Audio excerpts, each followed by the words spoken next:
Os mais altos patamares da inteligência espiritual. O que é fascinante no discurso de Jesus é que, apesar de discorrer sobre a eternidade com veemência, ele não pressionava as pessoas a seguirem suas ideias. Esse lado da sua inteligência espiritual encanta qualquer intelectual que o analisar. Não usava seu poder para que as pessoas gravitassem em torno dele.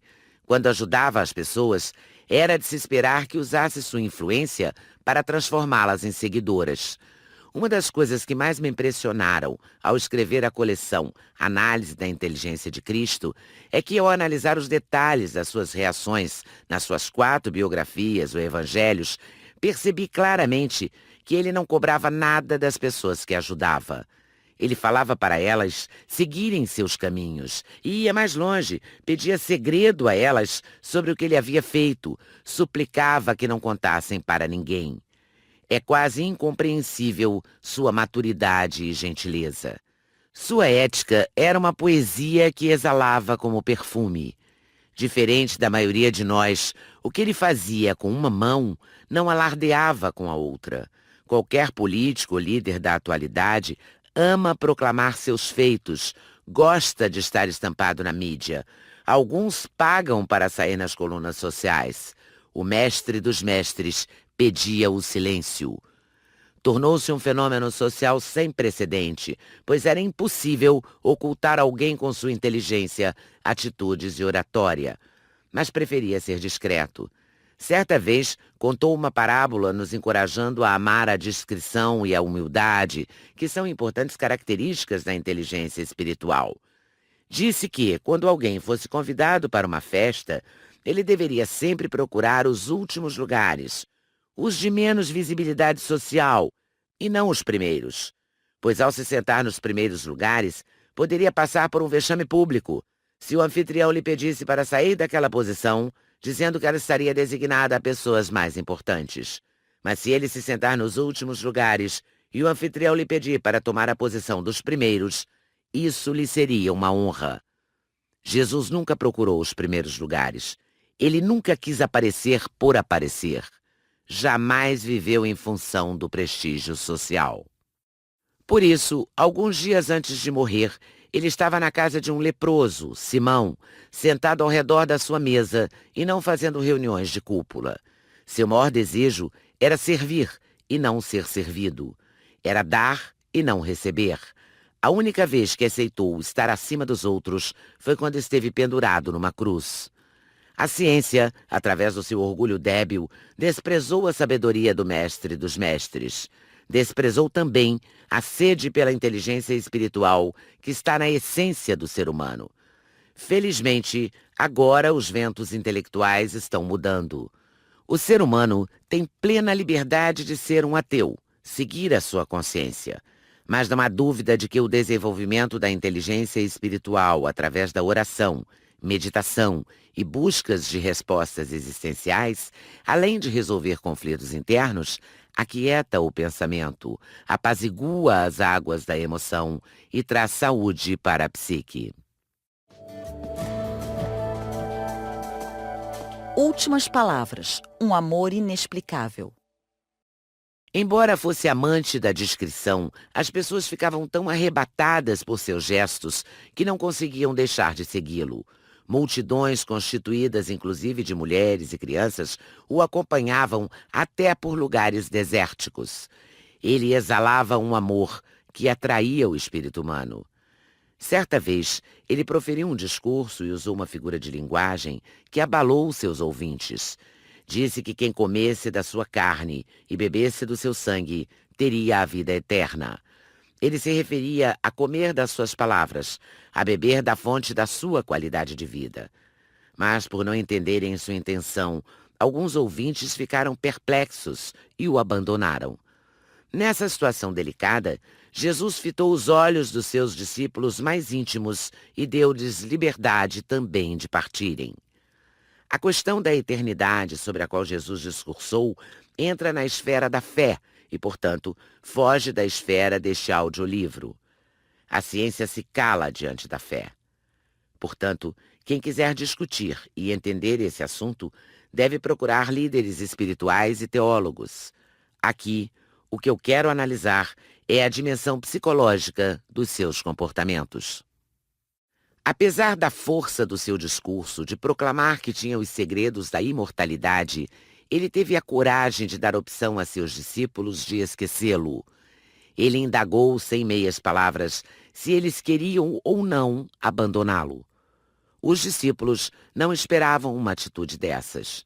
Já estavam com ele há mais de 2 anos.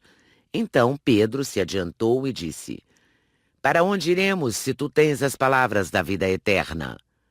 A atitude espontânea de Pedro de segui-lo livremente é o exercício mais nobre do direito de decidir.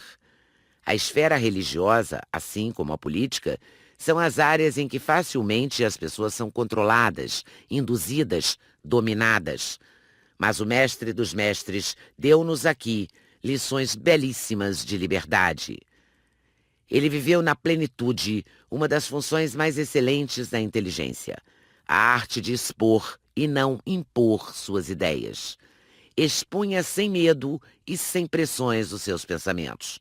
Deixava às pessoas a opção de amá-lo ou rejeitá-lo. Nem os pais mais sensíveis dão essa liberdade para seus filhos. Frequentemente, quando os filhos não reconhecem seu valor, eles criticam sua ingratidão. Diariamente, cobramos direta ou indiretamente resposta das pessoas. Nós nos doamos esperando a contrapartida do retorno. Para seguir Jesus, as pessoas tinham de ser livres. Deviam exercer o tão famoso e tão pouco compreendido fenômeno psicológico do livre-arbítrio.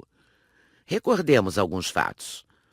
Ele previu que seus discípulos o abandonariam no ato da sua prisão, mas não os chamou de cães ou de lobos, mas de dóceis ovelhas confusas, sem seu pastor.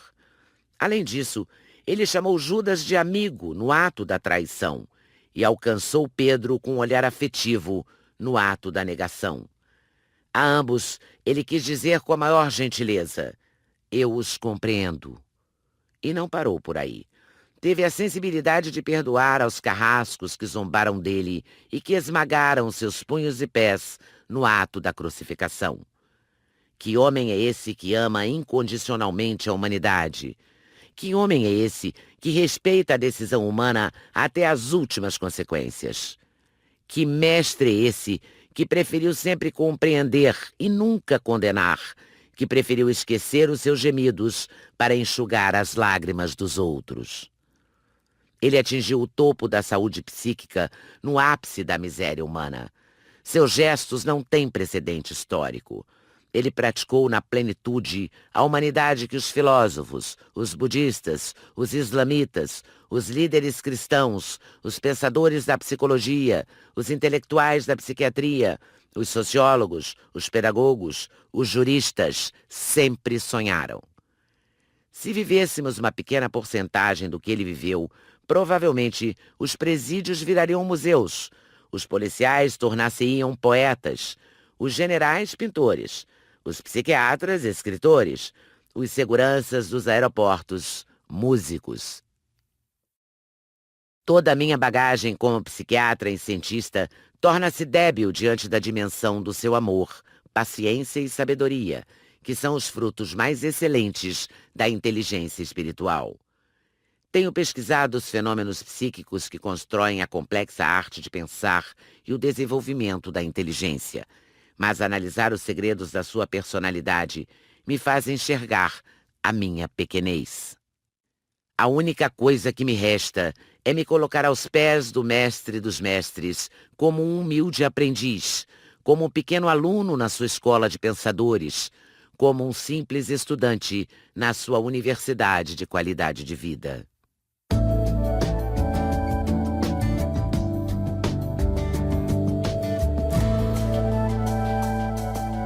Painel 1. Pontos sugeridos para reflexão e discussão. Não tenha medo de trocar experiências, chorar e contar suas dificuldades. Primeiro, as mesmas inquietações que as tribos primitivas tinham, o ser humano moderno também tem. O que somos? Quem somos? Para onde vamos? Analise se essas questões ocupam o palco da sua mente. Segundo, O ser humano é uma pergunta em busca de uma grande resposta. Você percebe que a vida é belíssima e brevíssima? A brevidade da existência o estimula a procurar um sentido mais profundo para a sua vida?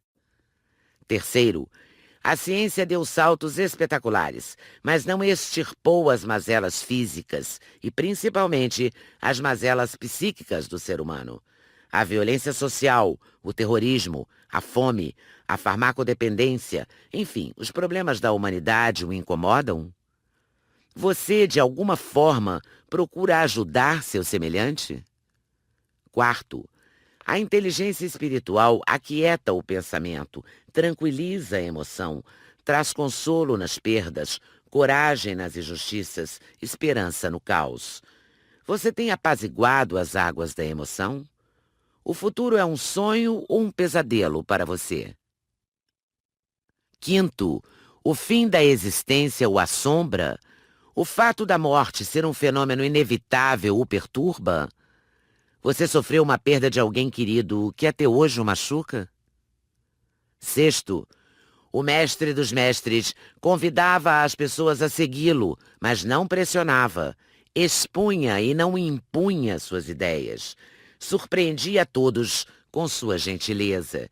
Viveu na plenitude as funções mais importantes da inteligência. Você tem vivido tais funções? Procura por Deus, independente de uma religião? Tem enriquecido sua emoção e suas relações sociais? Painel 2. Exercícios para a prática diária. Primeiro, faça um relatório das características da lei Inteligência Espiritual Superando Conflitos Existenciais descritas no início deste capítulo, que você precisa desenvolver. Segundo, faça um relatório sobre o que você pensa da vida.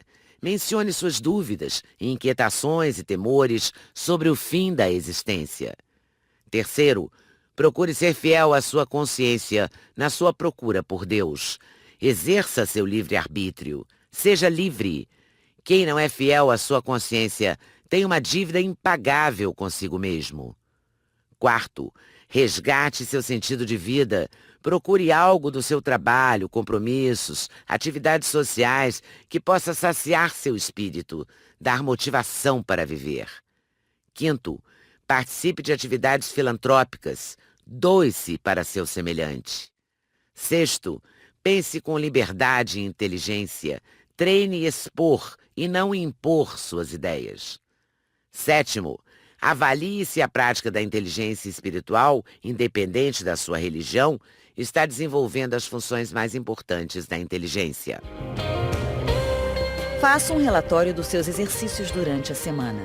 O que praticou e qual foi o resultado.